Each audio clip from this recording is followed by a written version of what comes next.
காஞ்சிபுரம் மூங்கில் மண்டபம் பகுதியில் உள்ள பாபு திரையரங்கில் தி கோட் திரைப்படம் பார்த்துவிட்டு வரும் ரசிகர்களுக்கு வழங்க திரையரங்க வாசலில் பிரியாணி தயார் செய்யப்பட்டு வருகிறது.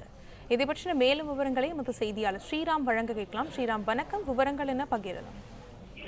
தமிழகம் முழுவதும் நாடு முழுவதுமே சொல்லலாம், விஜயுடைய திரைப்படம் திரையரங்கில் காலை முதல் தற்போது வரை தொடர்ந்து அந்த காட்சியானது வெளியாகி இருக்கிறது. இதனை ஒட்டி விஜய் ரசிகர் மன்றம் அவர்களுடைய கட்சி சார்பில் தற்போது அந்த காஞ்சிபுரம் பாபு திரையரங்கில் அருகில் இருக்கக்கூடிய அந்த திரையரங்கில் தற்போது திரைப்படம் பார்க்க செல்வர்களுக்கும் அதே போன்ற திரைப்படம் பார்த்துவிட்டு வருவர்களுக்கும் பிரியாணியானது செய்யப்பட்டிருக்கு. கிட்டத்தட்ட ஒரு 1000 பேருக்கு அந்த ஒரு கட்சி சார்பில் மாவட்ட செயலாளர்கள் மற்றும் நிர்வாகிகள் ஏற்பாடு செய்திருக்கிறார்கள். காலை முதல் இதற்குண்டான ஆயத்த பணிகள் நடைபெற்றது.